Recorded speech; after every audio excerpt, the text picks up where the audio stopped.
In a quiet corner house in London lived the Darling family. It was this home that Peter Pan chose to visit because the children believed in him. Wendy would often tell the boys stories about Peter Pan's adventures in the nursery. Mr. Darling, however, is a practical man and does not believe in fairy tales and wants Wendy to stop telling the boys about Peter Pan. He also thinks that it is time for Nana the dog to stop taking care of the boys now that they are older, so Mr. Darling chains Nana outside. Lesson 1. Growing up can be hard. With each new stage, there are things that can be a struggle to let go of. As Wendy goes to bed, she tells her mother that Nana caught Peter Pan's shadow and she expects him to come back tonight. As predicted, Peter Pan shows up after the children are asleep and begins to look around the room with Tinkerbell for his shadow.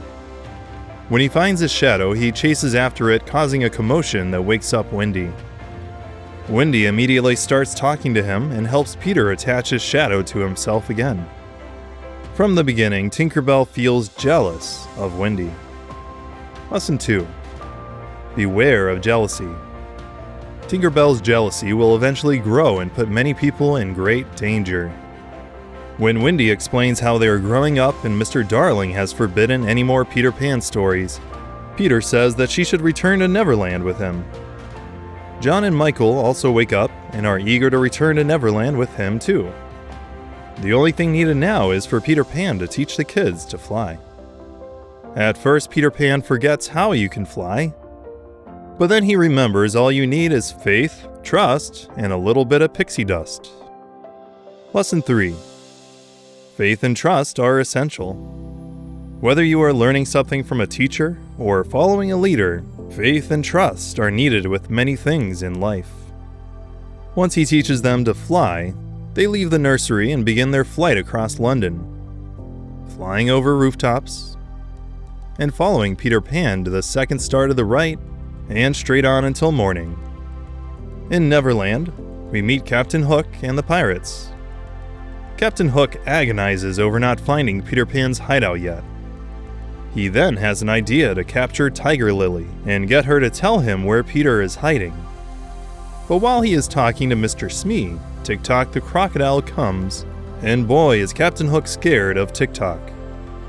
Lesson 4. Fear paralyzes and incapacitates. It makes us not think clearly and can lead us to do many illogical things. Smee scares off Tick-Tock the crocodile and reassures Captain Hook. Peter Pan is sighted by the pirates and Hook declares all hands on deck to get ready to blast that Peter Pan. When cannonballs start flying, Peter sends the children off with Tinkerbell while he distracts the pirates. Tinkerbell rushes off to try to beat Wendy and the boys back to Peter Pan's home. She wakes the lost boys and tells them that there is a Wendy bird coming and that they need to shoot her down. They assume that Peter Pan gave the order and rush outside. Lesson 5. Don't believe everything you hear. They didn't think twice or question Tinkerbell's order. The lost boys shoot Wendy down, but thankfully Peter Pan arrives in time and saves her. Peter Pan berates the lost boys for shooting down Wendy, who was going to take care of them like a mother. When he asks the fairy about why she gave an order to shoot down Wendy, she responds apathetically. Peter banishes Tinkerbell forever, but at Wendy's pleading, shortens the time frame of her banishment to a week. John and Michael make friends with the lost boys and decide to go looking for natives. They first play following the leader as they make their way around the island in search of some Indians. When they find a footprint and are discussing their plans, Michael discovers a native and unsuccessfully tries to warn the others. Lesson 6. It is easy to ignore those who are younger and less experienced, but some of the best ideas come from those you least expect. Michael's attempts are too late, and the natives surround the lost boys and take them prisoner. At the natives' tribe, the big chief is very angry with the lost boys and is tired of playing games. He thinks that Peter Pan and the lost boys have kidnapped his daughter, Princess Tiger Lily. Lesson 7. Misunderstandings are the cause of many conflicts. Meanwhile, Peter Pan and Wendy visit Mermaid Lagoon. But the mermaids, like Tinkerbell, are jealous of Wendy and give Wendy a poor welcome. Lesson 8. Beware of the green-eyed monster of jealousy. It makes people act in many ugly ways. At that moment, Captain Hook comes by with Tiger Lily bound as a prisoner and takes her to Skull Rock. In Skull Rock, Captain Hook interrogates Tiger Lily and wants to know where Peter Pan's hideout is. But she does not cooperate. Peter Pan shows up and makes his voice sound like a ghost. Captain Hook isn't fooled though and tries to find Pan. While Hook is outside, Peter Pan disguises his voice as the captain's and tells Smee to take Tiger Lily back to her father. Lesson 9. Work smarter, not harder. Albeit his initial plan didn't work, we can learn from Peter Pan's creativity in rescuing Princess Tiger Lily. Had it worked, he wouldn't have needed to fight with Captain Hook. As Providence would have it, however, Peter Pan is forced to fight Hook in order to rescue Princess Tiger Lily. Wendy helps a number of times when the captain sneaks behind Peter. But ultimately, Peter is able to outwit Hook.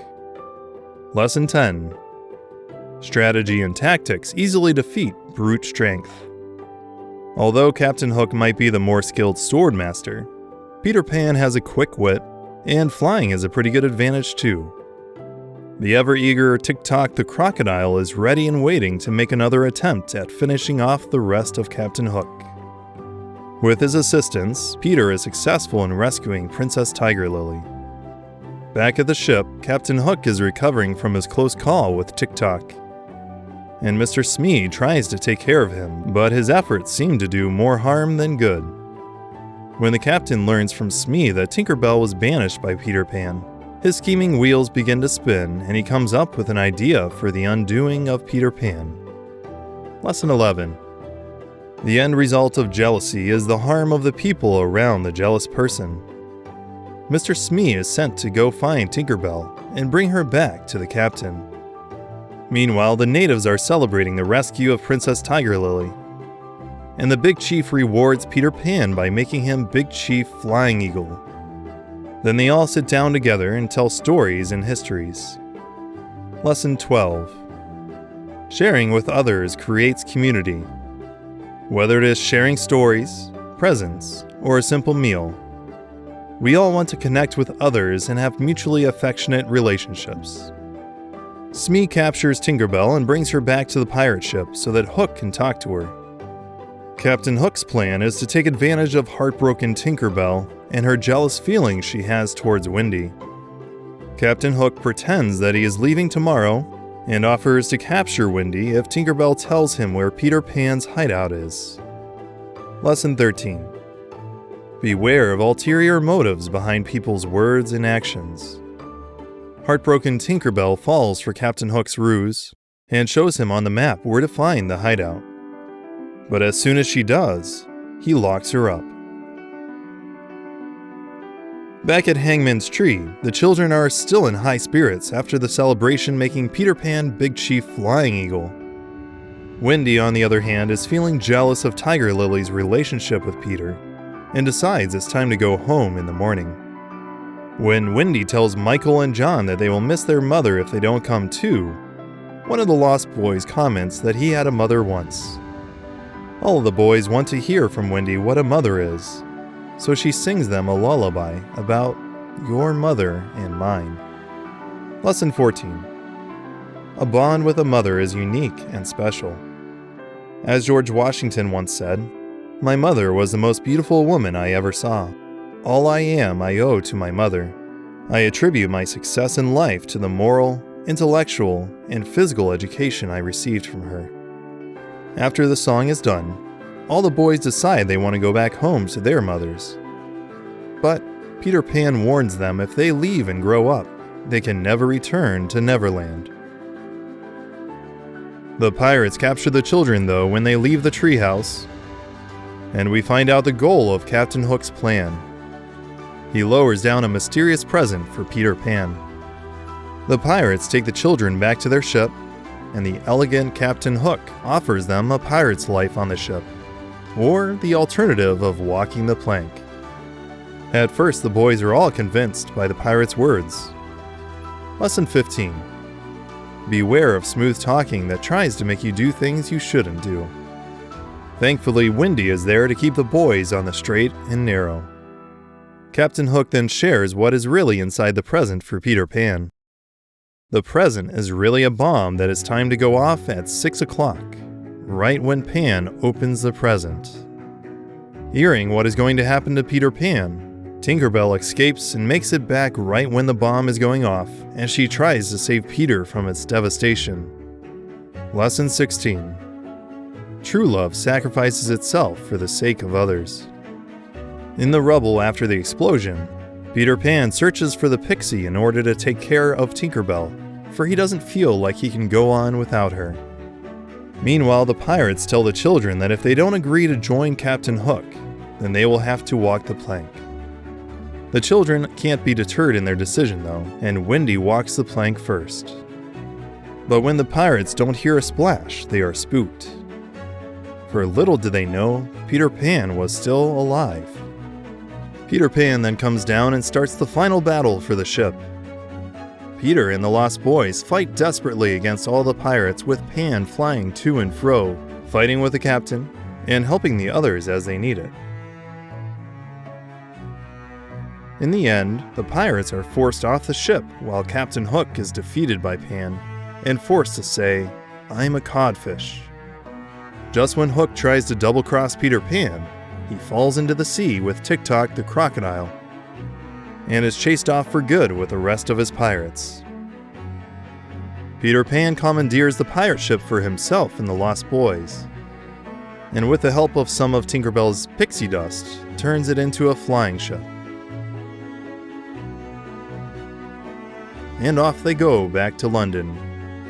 Back in the nursery, the children's parents come home and find the children asleep. When Wendy wakes up, she tells her parents about last night in the nursery and her wonderful adventures with Peter Pan. When they see the shadow of the flying ship in the sky, even Mr. Darling is convinced that perhaps there really is a Peter Pan after all. The end.